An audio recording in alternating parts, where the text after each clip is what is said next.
Hi, everyone. Welcome. We're just going to wait a couple more minutes for people to join in, and then we're going to start.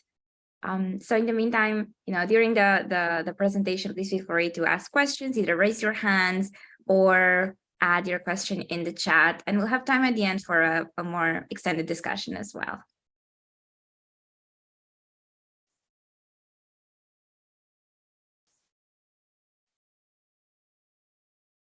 All right.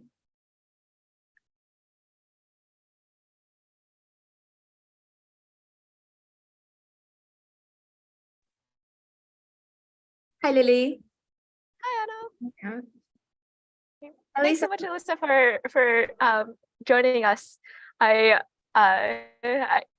environment working group meeting is normally at this time, but then we canceled today's meeting, and I try to encourage everyone to come here. So hopefully have some of those folks joining us today. Well, thank you very much, and thanks so much for having me. Hi, Lily. Hi, Anna. Yeah. Thanks so much, Elissa, for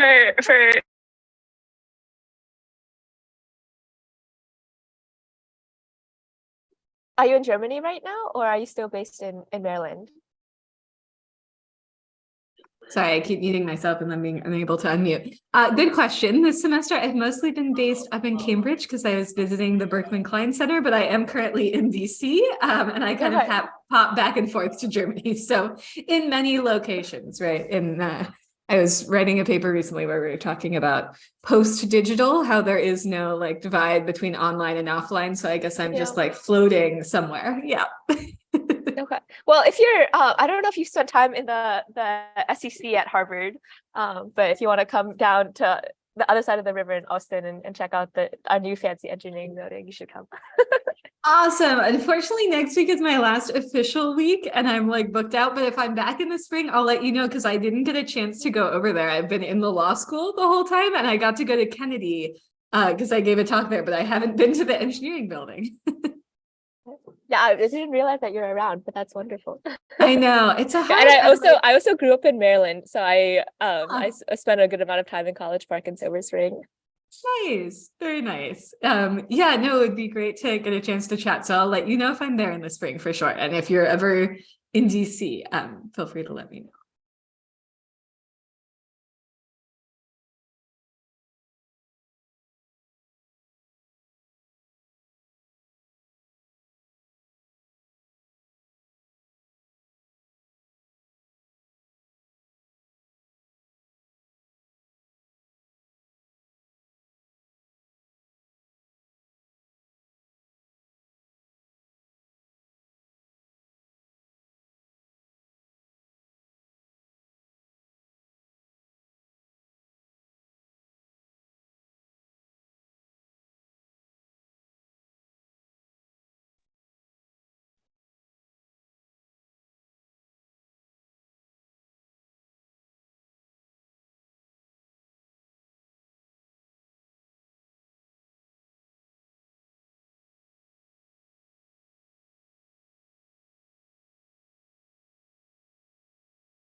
All right, I think we can start. I'm going to start recording the meeting.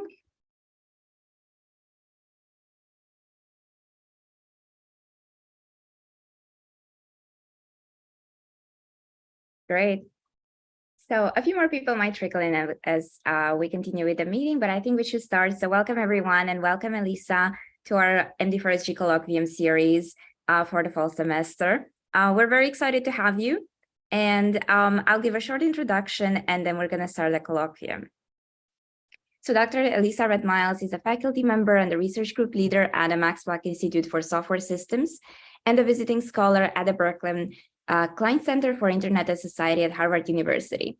She uses computational, economic, and social science methods to understand user security, privacy, and online safety-related decision-making processes and remedy inequities in these processes. Her work has been recognized with many paper awards at Using Security, ACM-CCS, and ACM-CHI, and has been featured in a lot of popular press publications, such as the New York Times, Wall Street Journal, Scientific American, and many, many others. So we're very excited to have Elissa talk to us today about sex, work, and technology. And yeah, we're very excited for your talk and for the questions. A quick note for everyone, please add your questions either in the chat or raise your hand to ask a question anytime during the talk, and we'll have some time at the end for a discussion as well. Elissa, I'll let you take it from here, and thank you again. Thanks so much for the kind introduction.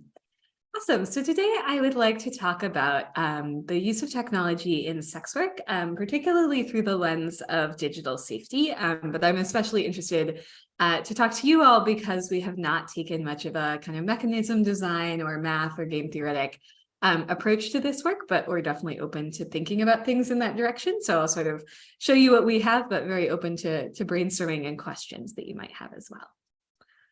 So sex workers make up a sizable portion of the global workforce. While it is difficult to measure how many sex workers there are, the United Nations estimates that about 1 in every 200 people will work in the sex industry at some point in their life. Sex work is both frequently criminalized and very much stigmatized. So in Europe, for example, there are a number of countries where sex work is regulated. Belgium is currently considering decriminalization, but in much of the rest of the world, sex work is criminalized, either the procurement or delivery of services. And when I talk about kind of criminalization, that's mostly for in-person sex work. So online-only sex work may often be unregulated or technically legal, although the stigma of sex work may exist kind of throughout the spectrum of the kind of work that people do. And technology is used for sex work in many different ways. So as I mentioned, right, there's online-only sex work. And what I mean by that is that people might use a platform like OnlyFans, where you can sell intimate content, or they might work on a platform like Chatterbait, which is what's called a webcamming platform. And that's basically like a virtual strip club where people perform live, either in private, like paid shows, or for tips more publicly. And then on the other end of the spectrum, we have fully in-person sex work. But even for a lot of forms of in-person sex work, technology is used to advertise services, to communicate with clients, and in a bunch of other ways that we'll cover in this talk. So today's focus is looking at the intersection of sex work and technology. And for the first part of the talk, I will discuss a 2-year-long research project that we conducted with folks who do in-person sex work. And we conducted this research in 3 countries where sex work is regulated, but legal. So that's Germany, Switzerland, and the UK. And we used a combination of interviews and surveys. And because of the sensitivity of sex work and identity as a sex worker, even though sex work is legal in these countries, we took a lot of care to protect our participants' identities. So all of our interviews and surveys were conducted using end-to-end encrypted methods. For the interviews, we also offered just kind of text-based chat. So if someone didn't want their voice or image recorded in any way.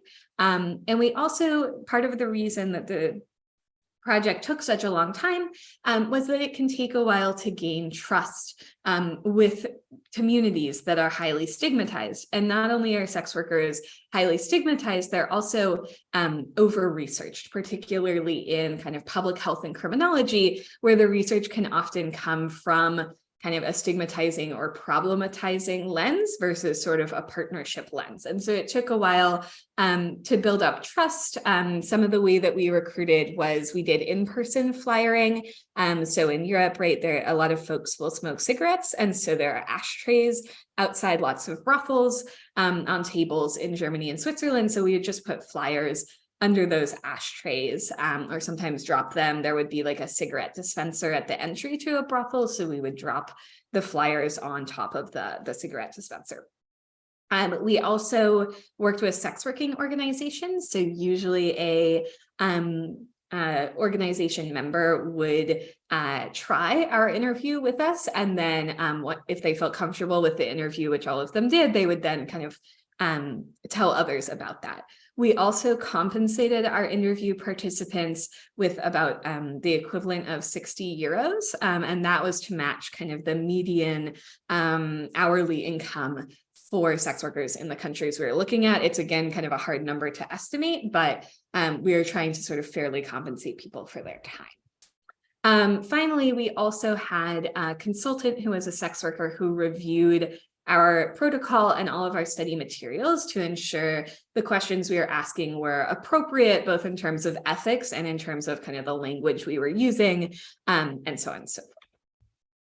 Okay, so as a result of this data collection, what we find is that there are 6 ways that in-person sex workers would like to use technology, and they're able to do some of these and not able to do others for reasons that I'll discuss in a bit. The first, as I mentioned, is advertising. The second is client vetting. So much like if you're doing online dating, when someone contacts you requesting services as a sex worker, you want to verify that this person is not going to harm you in some way. And so folks would have a number of different ways of trying to vet clients. So they might ask for references of other sex workers that the client has seen. They might ask for identifying information that they could then search or store in case something went wrong, etc. They also use technology for communicating with clients. So just like if you work in any kind of service provision business, like hairstyling, etc., you need to stay in touch with your clients, and particularly with regulars. That's kind of how you build your business. Folks wanted to use technology for payments. I'll talk about in a bit some of the barriers to that. And then also technology is used kind of within the community for support and education, right? So most people are not working in sort of any sort of like managed structure in sex work. And so they are really like solo entrepreneurs, and it's helpful to get support and education on, you know, how should I price my services? What are good ways of doing vetting? Where are the best places to advertise? So on and so forth. And finally, folks were using technology for activism. So while all of the folks that we were working with were in countries where their work was legal, there are always new regulations and et cetera coming on board. And again, as I mentioned, different like forms of stigma that people are having to do activism around. And so technology was a really good tool for doing that for folks, particularly for allowing some anonymity in doing activism. Okay, so what are the problems that we find? What we find is that people aren't able to do all of those things that they wish they could. And so in particular, people struggled a lot with payment systems. So as one of our participants said, PayPal would be great to be able to use, but sex work is forbidden there. And I have colleagues who did that and they got blocked for life from PayPal. And a lot of times their funds got seized. And these are folks who are doing work that's legal. They're registered with the tax system in their country, et cetera, et cetera. But because PayPal is an American company, their terms and conditions kind of encode American views or regulations or et cetera in such a way that they're not able to be able to use PayPal. We also saw that folks were struggling with using other kinds of mainstream platforms. So for example, one person said, you know, I don't know how many followers on Instagram. And at some point I hadn't even posted nudes or anything. At some point my Instagram was just deleted. And so that definitely hurt my business. And that was pretty shitty. And so one of the things, and we'll talk about this a bit more later in the talk, that folks struggle with is they don't want to violate the terms of service of the platforms that they're on, but it's also not always clear kind of what the rules are, or as in the case of the payment system, the rules are just very drastically different from sort of the laws and regulations in the place where they are. And this is an issue that is common to internet governance kind of in general, but we see it in quite an extreme way here. One of our participants sort of summarized this issue well in that they said, you know, as someone who offers proactive erotic services, you're clearly at a disadvantage in the American-dominated internet. There's censorship and restrictions. And, most of the examples that I just gave were experiences that people had when trying to do work using technology, right? But we also saw people having struggles when they were trying to just use technology for non-work purposes. So several of our participants talked to us about Airbnb in particular, and one of them kind of summed up the issue as saying that Airbnb bans workers just for being sex workers. And we're not the first to uncover this. Vice, and I believe it was also Rolling Stone, had published some articles about this, that people were getting their Airbnb shut down just because they'd been identified somehow as being a sex worker, even though they weren't using the tool for sex work. And when you dig a little bit deeper, what you see is around the time that these reports started coming out, Airbnb had acquired a company, and that company has a patent for a system that claims to identify basically unsavory people. And so that could be folks who are sex workers, it could be folks with mental health issues. Those are two of the things that it mentions. We don't know exactly how it's working, but one hypothesis is that the tool may be scraping, say, sex work advertisements on the internet, and then using some facial recognition to match the driver's license that you upload to Airbnb or whatever national identification with whatever scraped database.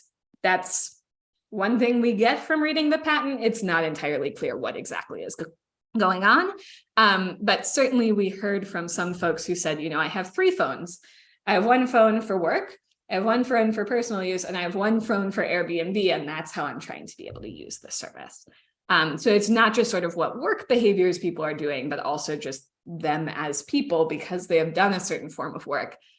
They're losing access to pretty mainstream technologies. Finally, another issue that we see is the ability for people to create supportive communities. So after new regulation in the US, which had a carve out for legal commercial sexual services, at least legal as defined by the US, a lot of platforms, regardless of that, decided that they were just going to not allow, and this comes from Instagram, any conversations, anything that facilitates, encourages, or coordinates commercial sexual services, including services that are legal. And so what this means is that folks are not able to access any community. They're not able to necessarily get safe sex information or information about how to vet clients or how to do OnlyFans or whatever it is. And so that is a way where the technology is sort of preventing community from coming together. Okay. I've talked a lot about harms that come from mainstream technology. It's not the case that we don't see adult industry technology also causing harm. One of the main things that we heard from our participants was that some of the mainstream technology the adult technology platforms were stealing their content and creating ads for them, and then trying to basically sell that ad back to them. And the trouble with this, well, first of all, it's theft, but second of all, some of these ads would advertise that a provider offered services that they didn't offer. And if a client were to, say, show up at their place of work or otherwise have misset expectations where they think they're going to come and get a particular service, and that service isn't offered, that can put the sex worker in quite a bit of danger if the client tries to kind of force them to offer that service. And so along with the theft issue and the privacy violation issue, there's also a physical safety issue. Finally, some of the adult industry platforms are not very inclusive for the spectrum of work that people want to do, right? Or the spectrum of identities in the sex working community. And so we had one participant who said, I'm transmasculine. And so most of the clients and most of the resources are set up specifically for cis women. Many of the advertising platforms don't allow me to advertise, at all. And so we'll talk about in a bit kind of how access to financial resources can relate into safety, but this kind of exclusion of particular identities is also something that we heard about, and was something that limited people from using technology in ways that they would like to. Okay, so that's a bit of an overview of how sex workers for in-person work are using technology. Now I'd like to talk about digital safety in particular. And people sometimes ask me, like, how did you come to be doing this work? And the answer is this question, which is around digital safety. So in the security community, often people would say to me, well, I think that if only end users understood the risks, then they would adopt all of these like secure practices. And at the time, I was doing some work with low socioeconomic status users. And I remember this quote that one participant had said. And what they said was, well, I know when someone walks up to me with a gun that I should be worried. Online, like, it's a little less clear where the gun is. And also, like, sometimes in my life, there really is a person who actually has a gun, and that's just a lot higher priority than the strength of my passwords, right? And so it wasn't necessarily, yes, there was some not understanding the risks online, but there was also just sort of a prioritization. And so in order to kind of answer this question of like, well, if only people understood the risks, would they use all of our security behaviors?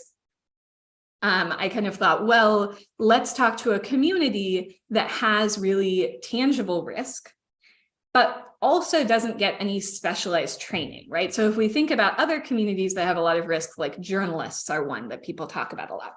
But journalists often get digital security training, they get extra resources from like Google and et cetera.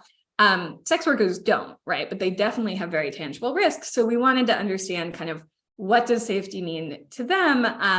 And also like what behaviors are they using? Are they adopting all these behaviors, or where are they failing?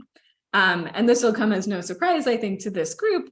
But right, we often kind of talk about when we study the most extreme, the most marginalized folks, often we're able to learn from those folks. And when we fix systems for those folks, we fix them for many other people. And so that was sort of the motivation.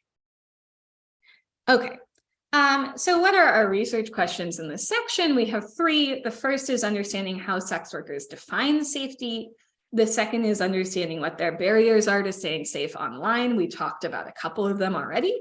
And the third is understanding what strategies they use to stay safe. Okay, so let's tackle the first one. So what we find is that our participants described 7 forms of safety. Physical safety, financial security, clear boundaries, respect, access to community, legality, and privacy. And I'll give a couple of examples of how these are forms of safety. So physical safety is probably the simplest, right? This person said, being safe means being able to work without fear of abuse or aggression. And some of the forms of safety may combine with each other. So for example, privacy can connect to physical safety, right? This person said, privacy is when clients don't know my name or address. An unannounced visit from a friend would be nice. An unannounced visit from a client would be a catastrophe.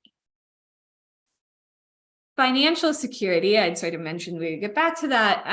As one participant put it, if I had financial pressure to accept jobs against my better judgment, or to allow someone to demand services I don't offer, I would be unsafe, right? And so this is where, if we think about human rights frameworks, or even like Maslow's hierarchy of needs, right? Financial access, which now is often kind of predicated on technological access, can really stand in the way of whether you can have security at many other levels of your life, or even that you could do this kind of work or other kinds of work in ways that feel safe and appropriate. Finally, thinking about respect, right? And this can be respect from platforms, respect from law enforcement, respect from clients, any number of places. This person said, safety is not feeling that society thinks it's normal for me to get hurt. Okay. So what are the barriers to staying safe online? The first, of course, is that clients can be aggressive and or invasive. So if you decide, one participant said, if you decide to close the work relationship, some clients become obsessive. A couple of times I've been blackmailed. They've threatened that they would expose my activities online to my peers and family. Others have just showed up to my place of work looking for me. It's very unsettling, but with the right precautions, I've learned to avoid it. I'd much rather lose money than meet someone with the potential to cause problems. And so you see a bit of that financial security at the end there. Another participant said, my partner, who's also a photographer, has photographed me a couple of times. I wasn't very smart, and I published my photos with his tag or watermark on a relatively public forum. Then a client of mine who is very fond of me, which I also wasn't totally aware of, did some research and figured out who my boyfriend is. He found our places of business and then, of course, knew what we do in our free time, what our names are. Since then, I pay extremely close attention which tag is on the pictures. As we talked about before, advertising sites can be predatory. Even the laws that govern kind of sex work, even when it's legal, can create kind of unexpected harms. So for example, in Germany, there's a law that you need to have what's called an impressum, which is basically contact information at the bottom of the site. And this contact information must provide the legal name and address and so forth of the person who owns it. And so if I'm a sex worker who has like a personal website for advertising my services, a lot of times I'm not using my real name and address for communicating with clients or meeting them or so forth. And so I wouldn't want to reveal that information. And so what sex workers in Germany have done is, as part of like the sex working unions and organizations and collectives, they have rented out some physical space, and everyone who's part of the collective can use the name and address of that organization in their impressum instead of giving their own personal information. Finally, as we talked about, right, online platforms discriminate against sex workers, which can facilitate interpersonal risks.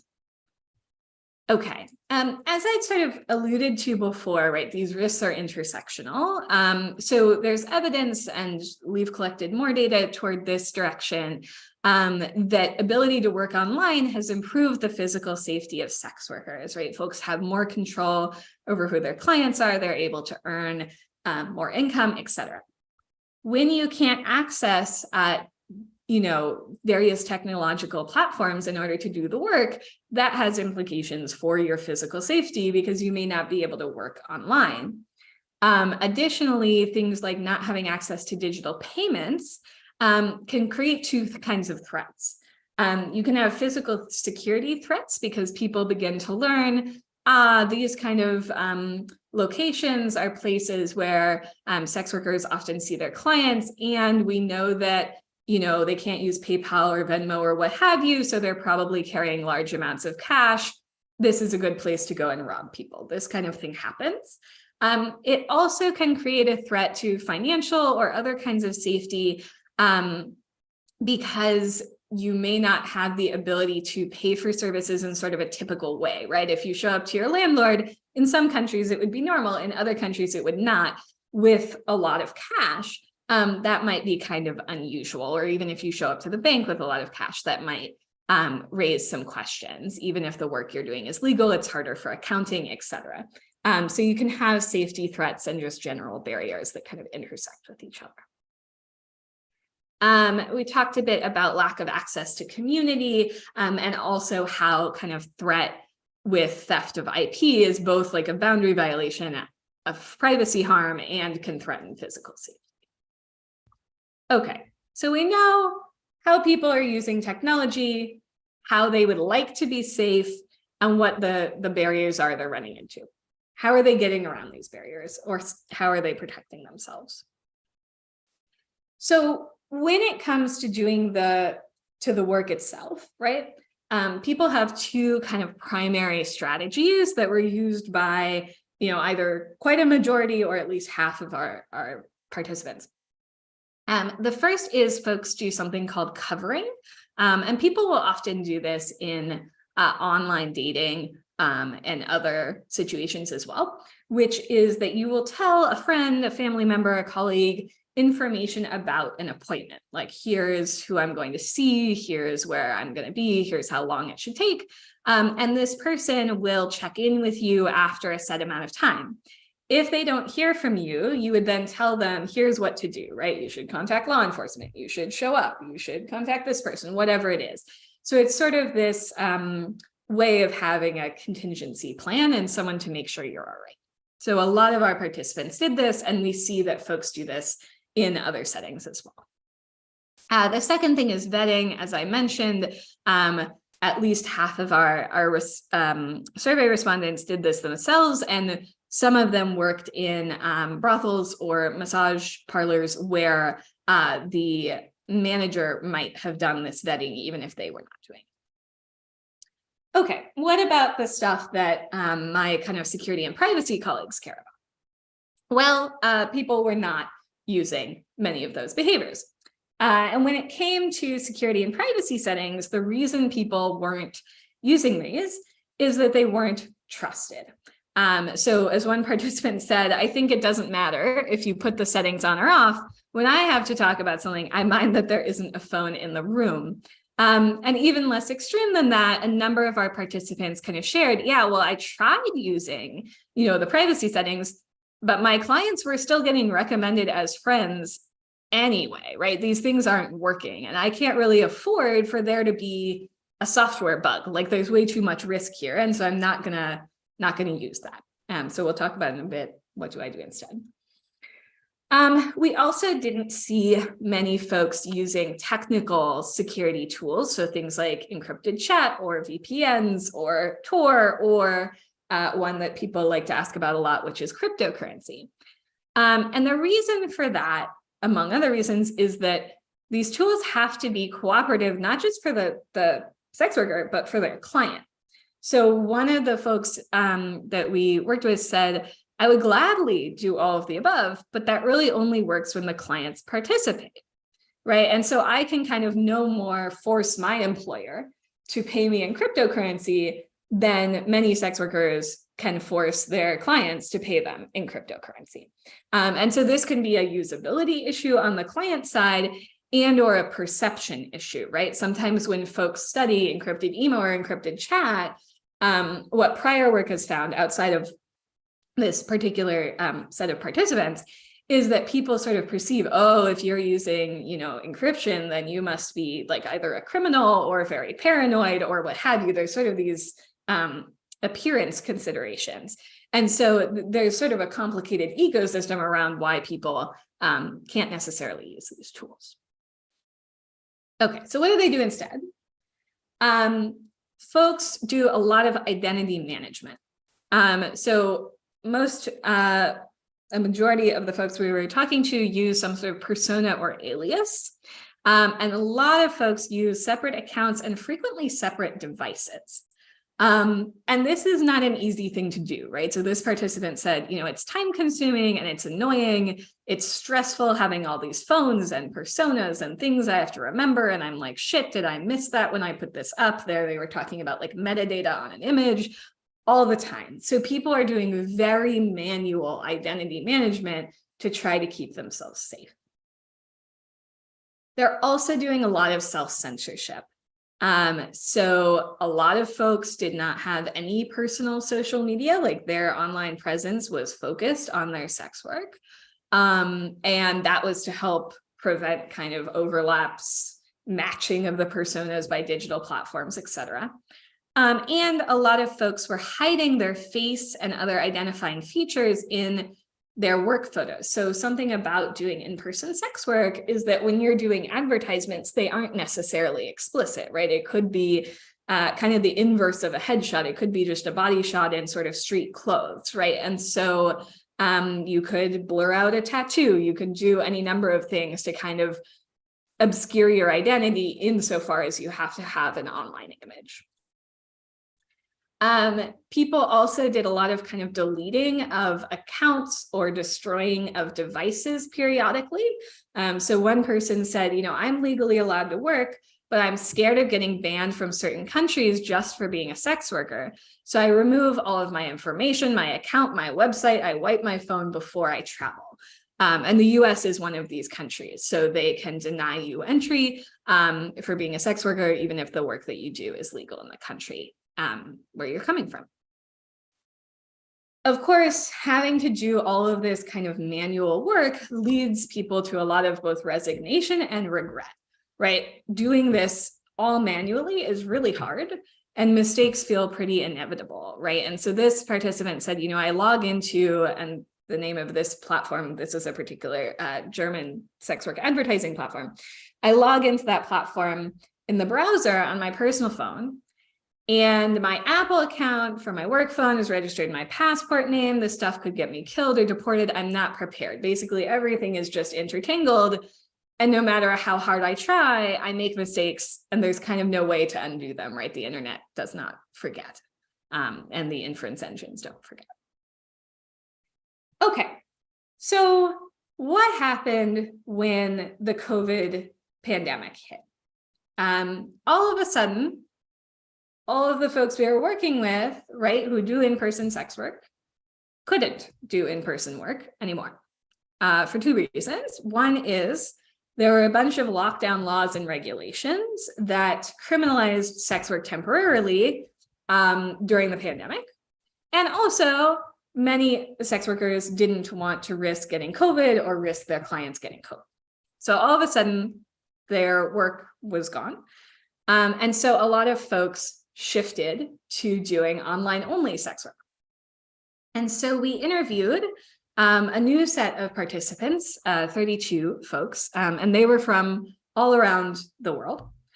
And we wanted to understand how shifting from in-person to online-only work changed particularly their safety experiences.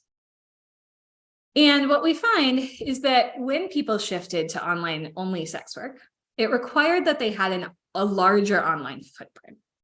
So as I mentioned, for in-person work, you could just have kind of this body shot in street clothes as your little advertisement, right? And people mentioned, I don't do sex work all the time. Sometimes, something comes up, I need a bit more money. I do it, then I take the ad down, and I can basically disappear. And I feel, pretty anonymous, or as anonymous as I can.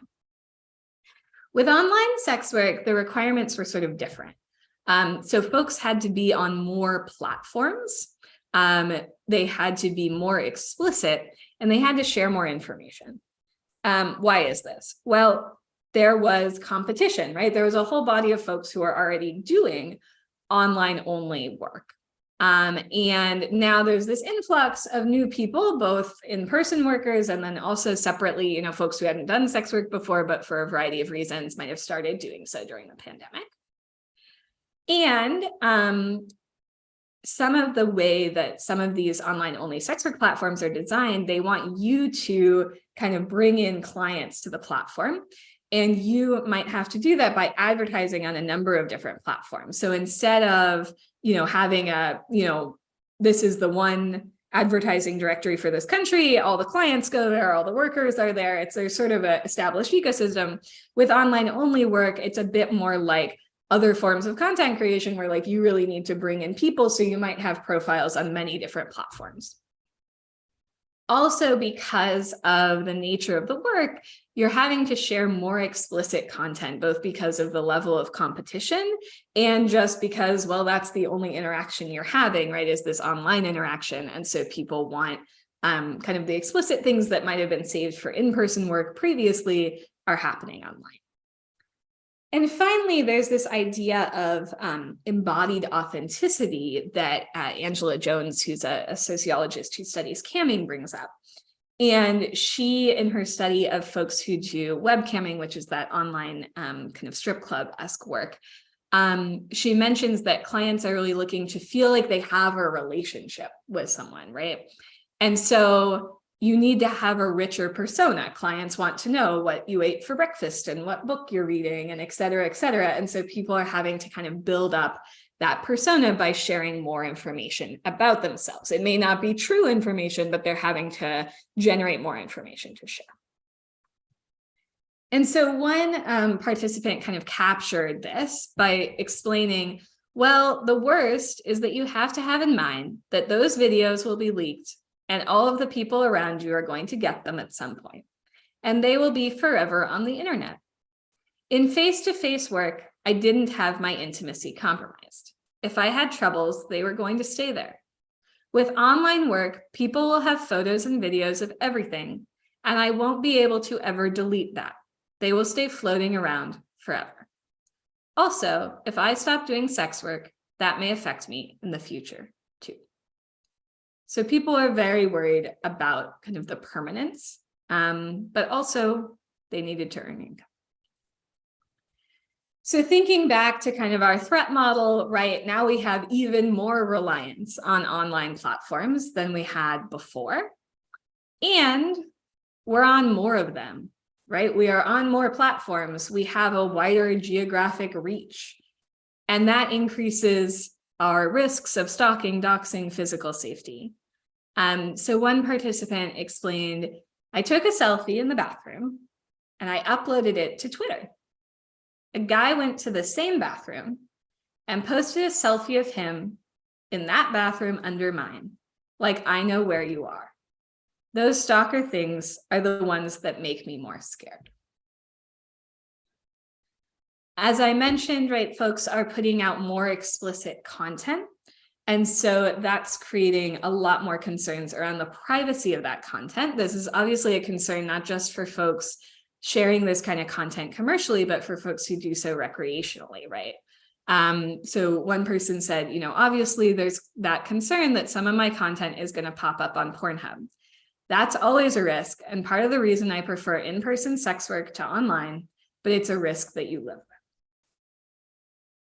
So how are people trying to protect themselves in kind of an ecosystem that got, in some ways, less safe? Now, there were benefits, right? So folks said, well, I feel in general physically safer, I have less contact with clients, et cetera.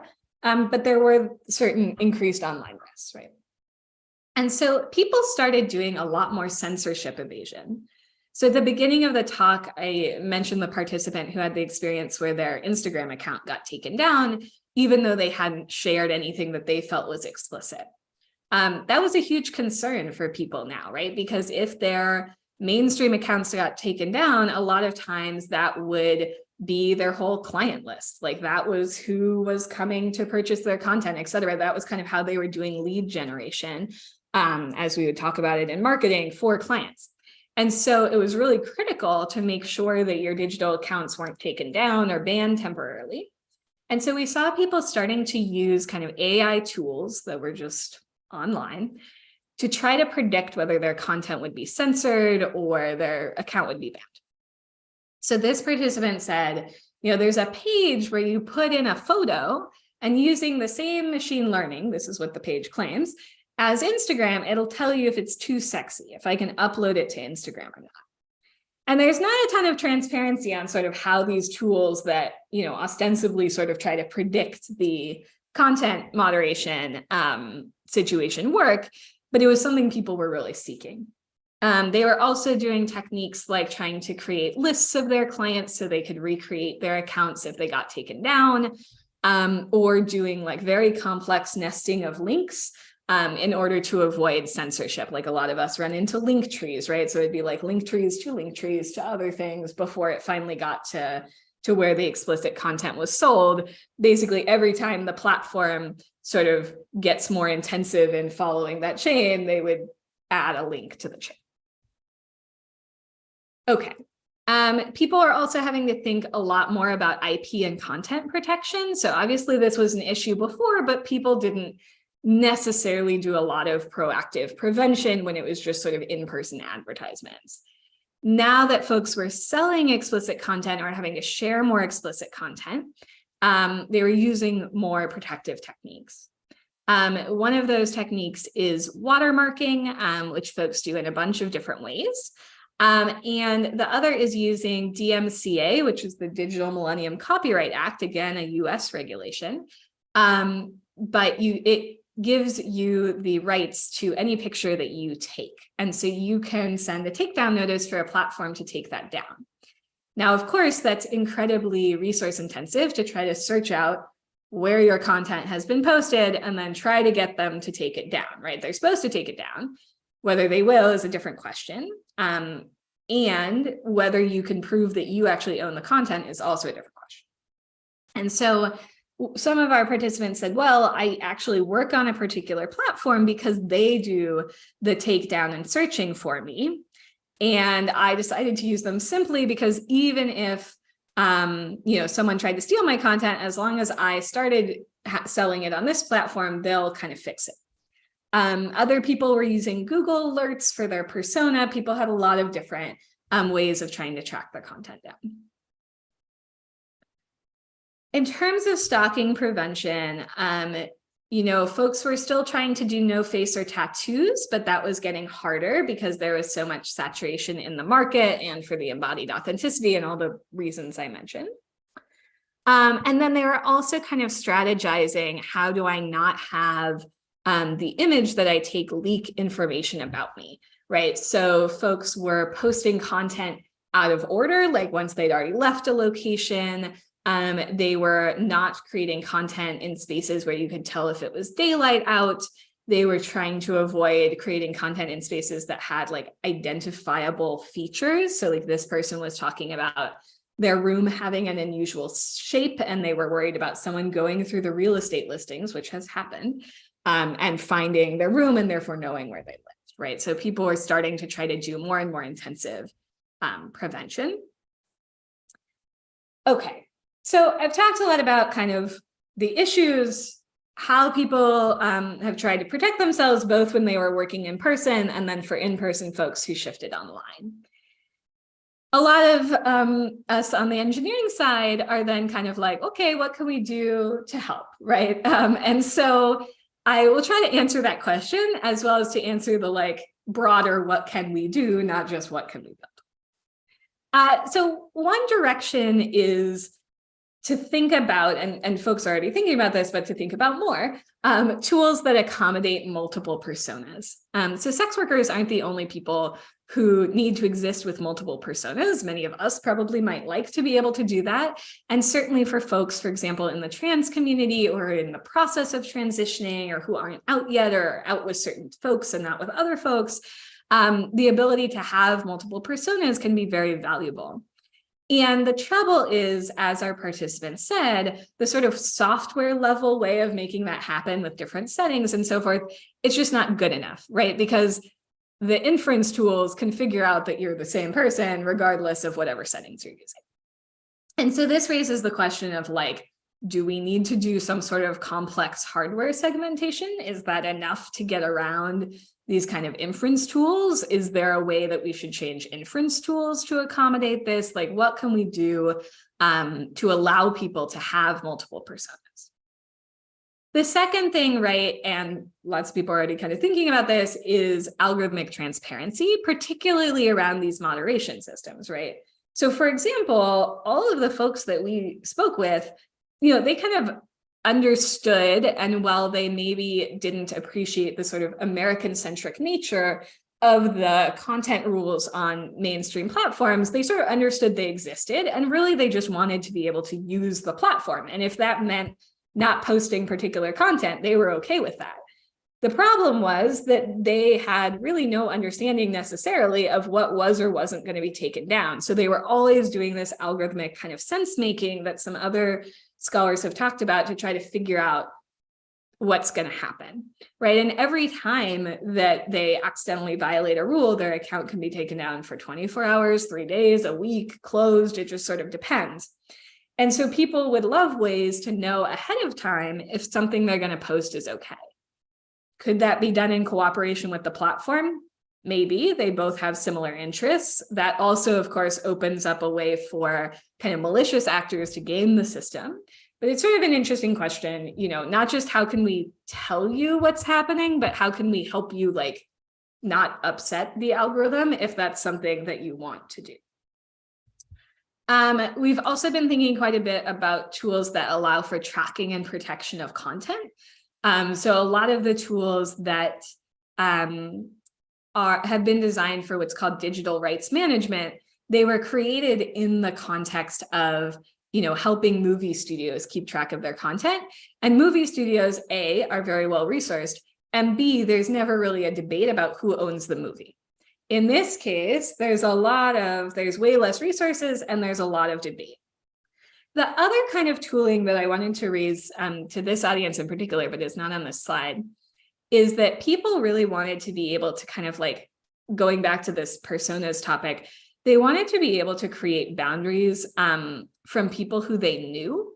So for example, one person was creating, they had a personal Instagram, but then they needed to create an Instagram for their sex work account. And they like went through and blocked everyone who followed their personal Instagram and everyone that those people followed or who followed those people. So like they really went many layers down and manually blocked all of these people. And so I think there's an interesting question there of like, A, could we automate that for people? And B, could we measure like how much privacy protection you get for each step you go down the blocking, right? To kind of try to figure out like, at what point should we stop? So I think there's a lot of like potential directions, happy to talk about them more.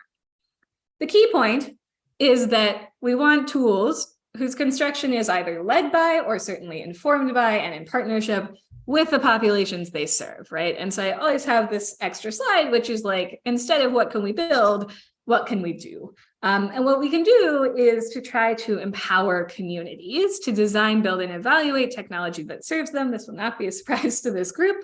But one of our participants said, one of my biggest pet peeves is that almost all of the platforms that sex workers use for advertising, for keeping ourselves safe, none of them are run by sex workers. Many of them are run by older white dudes who are profiting off of the workers, and I find that problematic in many ways.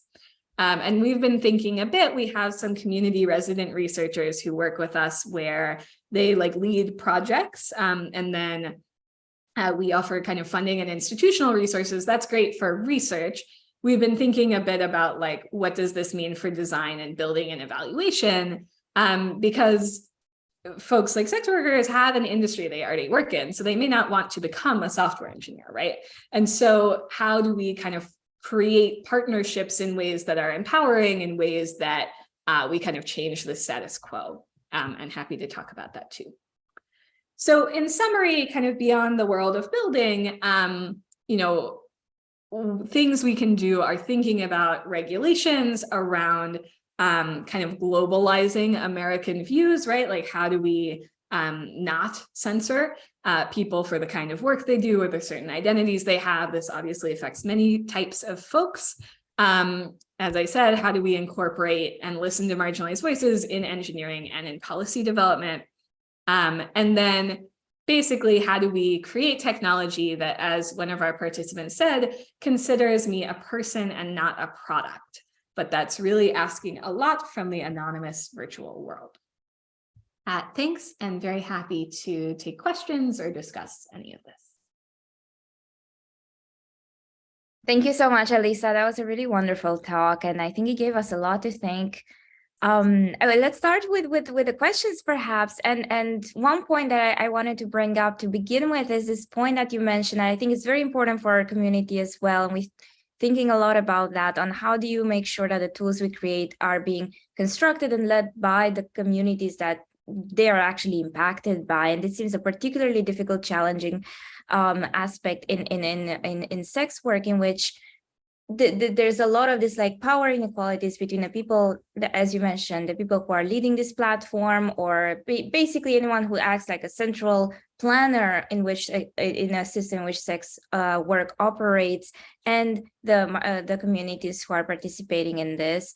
And that one example that comes to mind also is related to not to online digital safety only, but also to the in-person part, where there's a lot of accounts on like forums and like telltales on the fact that even saving money as a sex work seems challenging, since like you're very encouraged to like spend it. You have issues with your bank, as you also mentioned, and now that you mentioned with issues like using a PayPal account and things like that. So it becomes really difficult to build a good safety net or like a good financial planning net for you as a sex worker. So that seems particularly challenging. And yeah, I think that a lot about when we think about what tools to bring. But thank you, that was very, very inspiring. Let's start with questions. Anyone that would like to ask, like, please unmute yourself or add it to the chat. Yeah, and if not, I have a question in the meantime. Thanks so much, Elissa, for this talk and really inspiring, impactful work on such a sensitive but sensitive topic and very marginalized communities. So thank you for raising this discussion to our community. You kind of opened your talk by saying it'd be really interesting to explore the kind of mechanism design questions of this work, and I'm just trying to think what that could possibly be. Like, it really seems like a lot of these things we don't really want these kind of like two-sided incentives. We want to just be figuring out what the incentives are for one side of the equation and like how we can like regulate or enforce or support that. And for computational aspects, it seems like the topics that you're discussing, there's a lot of like work with like social networks and like various degrees of going like 2 degrees out, for example, and saying, okay, I want to block these people, or there could be things with information elicitation or preference elicitation of like, okay, what is the kind of like automated like technological support tool that you want to create? Like, what are the kind of behaviors that you want to enable or disable? But then what about mechanism design? How do you see that coming in?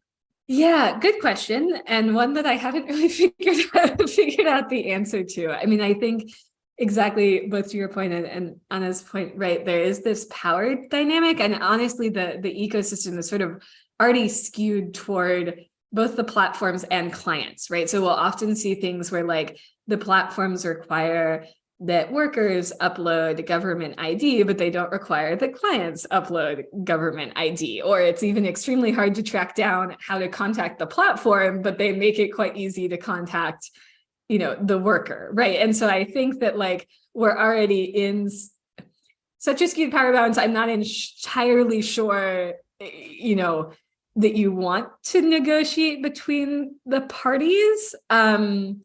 So I'm not entirely sure. I think I sort of posed it as like, if it comes to mind, I'd be interested. I agree. I mostly see the social network piece. The one thing I could kind of see, and it's probably less a mechanism design and more just like a social network, like utility measurement, is I think a question that, so some platforms allow people to block like a country or a state from sort of seeing their content. And obviously there's issues with that, like someone could use a VPN and then it's no good and blah, blah, blah. But I think something that sort of anecdotally comes up for people is like, how much business am I losing by trying to preserve my privacy in some particular way, right? So like if I am like, oh, I'm worried about, well, this is maybe a hard one to measure, but like I'm worried about immigration to the US, so I'll block the entire US. It would be nice to be able to know sort of like what's my cost benefit trade-off there. And that's like something people don't, there's no tools for doing that, right? Regardless of whether you're a sex worker or anyone else who wants to make this privacy utility trade-off. So I could see maybe more so that, and whether like, is there a mechanism design problem that uses that balance to try to tell you like the optimal settings? Maybe that might be a little far down the road, but I think even the first part of that measurement could be cool.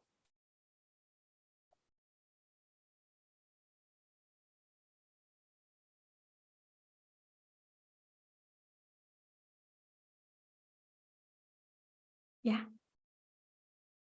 Yeah. Oh, I have a question related to that too, which was, I wonder, so you mentioned that the DMCA gives you this copyright for every picture you take, and then there's a challenge, of course, to like go and find these pictures. Like, is there anything that we can like, what kind of tools I'm wondering we can perhaps appropriate or reappropriate to try to serve communities who are trying to find their content online, and to see like how we can perhaps find that and report that in a way that like helps the workers so they don't have to like go and do it manually, which seems like really hard. And I know that there's a lot of issues with like facial recognition that seems to be particularly problematic in this case. And I wonder if there's a way to reappropriate that and give control of this kind of tool for users who may use it for good instead. Yeah, that's a great question. So there's a nonprofit organization in Germany that's called amiinporn.org. And it was created, I think, for the purpose of just kind of non-consensual sharing of intimate images in general. And I don't know the full technical details of sort of how it works, but roughly it is supposed to kind of automatically go and find the content. There are also services that people end up paying for that purportedly do something similar. The final thing is Facebook started an initiative for this Stop NCII database, where it works similarly to the database of like child exploitation imagery, where basically it stores a bunch of hashes of images. There's sort of known issues with that approach. Basically, originally when it was created, it was not particularly privacy preserving, like they just made it work with local encryption. And second of all, when people make modifications of the images, they're hard to find. And that's kind of true for any of these, is I think a lot of the issue can be anytime we make a defense, then the attacker is like, aha, I will tweak this. And then it becomes this cycle. The other thing I don't know, and this goes back maybe to the thing Lily and I were talking about, right, is like, there's a resource question of like, it costs some amount of compute, right, to go scanning through some level of depth of the internet, right? And so like, I don't know for say, Am I in Porn, like how much they scan, or I don't know if there's a way, like my understanding from the services you pay for is it's not like there's a toggle where you can say like, I'm willing to pay X to get this much coverage of like, at least indexable places. This could be, obviously it could be in a file store and we're never going to find it, but like indexable. So that could also be interesting. And that actually veers maybe a little more toward mechanism design, where we have these different incentives. It would be useful for nonprofits too, because the nonprofits that work on intimate image abuse, even for folks who've had this happen from like recreational things, we've talked to them a bit, and that's like a problem they have, is sort of like, how thorough can we afford to be, or how do we justify to funders like how much resources we need and why we need them, and so on and so forth. Yeah, so that's a great question. That makes sense. Thank you. Yeah. There's a question from Liz. Yeah, thank you. Great presentation, a lot to think about. So my question is, have any of the individuals that you interviewed used digital currency, cryptocurrency for payment? And also, when it comes to opportunities to protect information and prevent doxing, is perhaps the blockchain a potential source to be able to link it, because it hasn't been hacked, and certainly just for essentially tracking purposes, but then to protect the intellectual property of these sex workers while they're doing business online and cross and globally. And of course, the digital currency prevents the arbitrage opportunities that occurs with the FX conversions. So looking at that, and then the payment systems. Yeah, great question.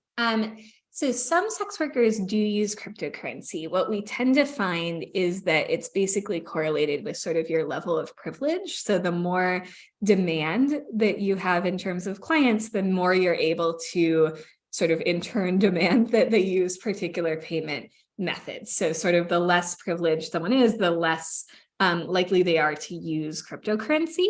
For the folks who are using it, the issues that come up are certainly, general issues with cryptocurrency, which is sort of interoperability, right? How do I convert it back? There's variance in the, I'm invested in a certain kind of currency. And we see folks using like crypto ATMs in particular as sort of a conversion method.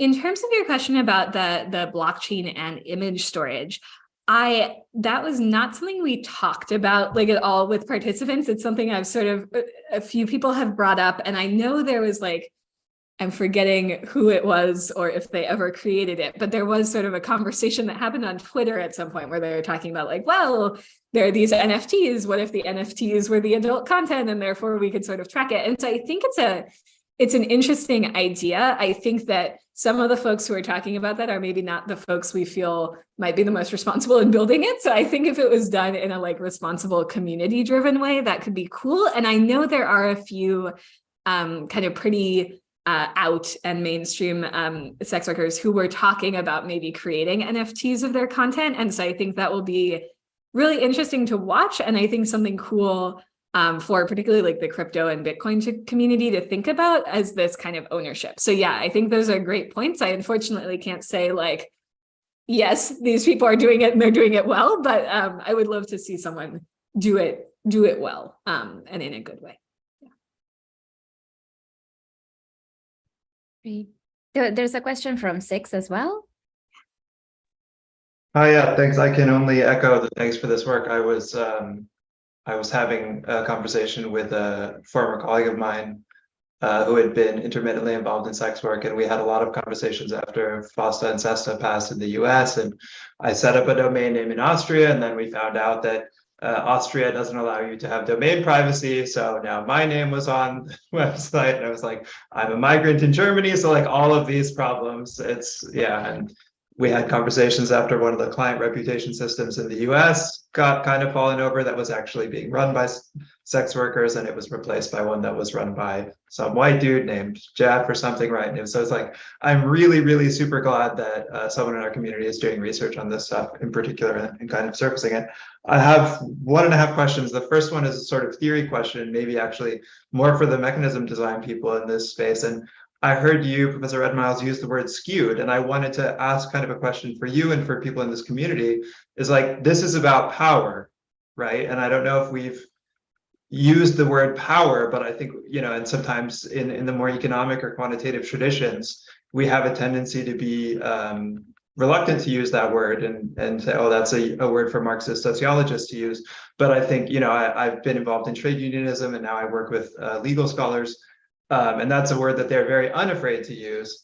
And so I think I wonder if that's like a useful concept as we talk about this and as we think about the sort of theoretical challenges that are posed to us from practice when we start to think about multiple stakeholders, right? And so one of the sort of really theoretical questions that I have for the mechanism design folks, this is a completely honest, non-rhetorical question, is there an opportunity in situations like this to kind of move from the traditional kind of Alvin Roth kind of mechanism design situation or approach to a kind of more multi-stakeholder, polycentric kind of conceptual framework that we see in the work of Elinor Ostrom, where we see that there are multiple stakeholders, they may have conflicting objectives, but they may also be able to devise and enforce arrangements that they can all kind of live with. So I wonder, it's sort of something that Alvin Roth himself, I think, said, the problems encountered by the practitioner can be really generative for the theorist. And I wonder if this is kind of one case.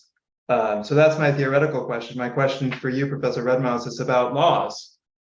So in the European Union, we have the platform to business regulation that's been enforced since 2018. In California, we have AB 1790 that it's been enforced since 2019 or so. And these are laws that regulate online intermediation services. So I think in California, we have an unfortunate situation, at least for this case, that sex work is illegal. But in certain EU member states, the regulation applies directly, and it provides certain rights to self-employed persons or business users of online intermediation services. And they provide specific rights, namely about setting out in advance explicitly and clearly in plain language the conditions under which your content may be removed or suppressed, or your account may be suspended or deactivated. And I was wondering if anybody that you had talked about had even had contact with anyone who was aware of this. I've been working with online content creators and sort of talking about this since 2016 in Europe. To my knowledge, no one has used this law.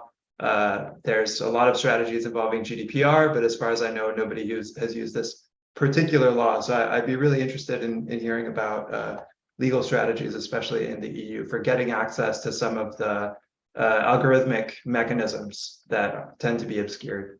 Thanks. Yeah, that's a great question. I will not answer your mechanism question, but I will listen for the answer.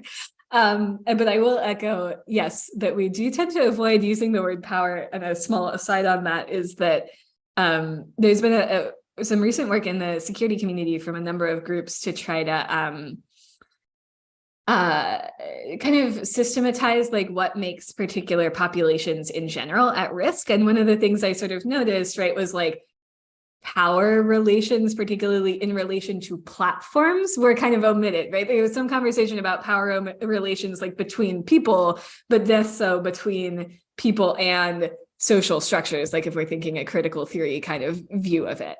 So I think that's something that like I'm currently working with someone on a piece where we're kind of trying to explain what is critical theory and what are power dynamics for like a technical security community. We'll see. I'm sure we will not do amazingly, but we have grabbed someone who's a critical theory scholar to try to help us.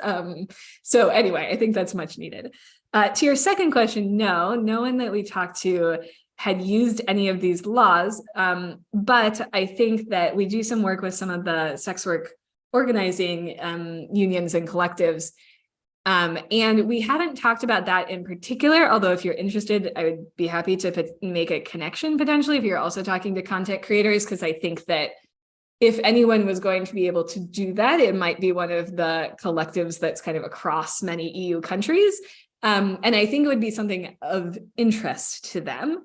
And I like this. So I think I've heard people sort of bring up, can we do it to try to like retain access to services? And that feels sort of maybe more difficult. This angle of getting more transparency for what is going on and for the kind of discrimination that happens, that to my non-legal brain sounds more fruitful, right? I think my legal expertise is quite limited. Kendra Albert, who I chat with, who's at Harvard, has done quite a bit on Sesta Fosta and on various kind of legal things, and works, is a clinical law faculty at Harvard, and so therefore offers legal services for organizations or individuals in the US. So Kendra may have a bit more insight there and has written some interesting things. I unfortunately have no legal background.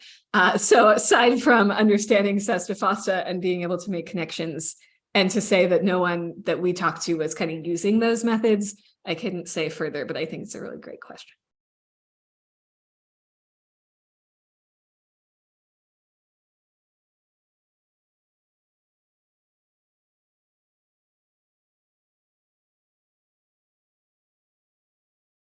Great, thank you for these questions.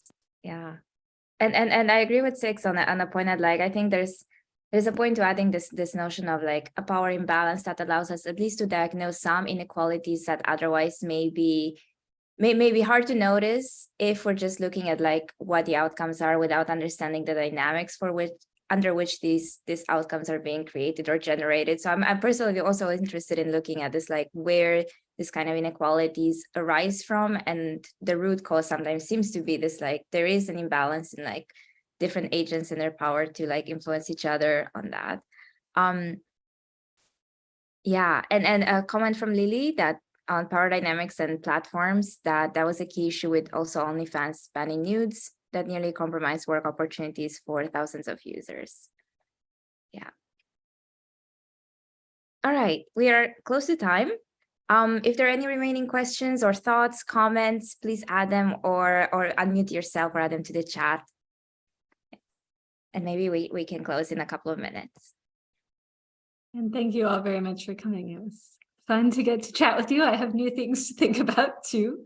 And if things come up that you didn't want to share or didn't come to mind here, always feel free to email me. I am slow, but I will eventually reply to you. Great. Thank you. Thank you so much, Elissa. That was really wonderful. And thank you all for the great questions and comments. I think, yeah, there's a prevailing question that makes us think about how we can design tools that are really, really impactful in a positive way and led by communities that we want to serve. Yeah. Wonderful. Thank you for having me, and have a great rest of your Friday. Thank you all. Bye.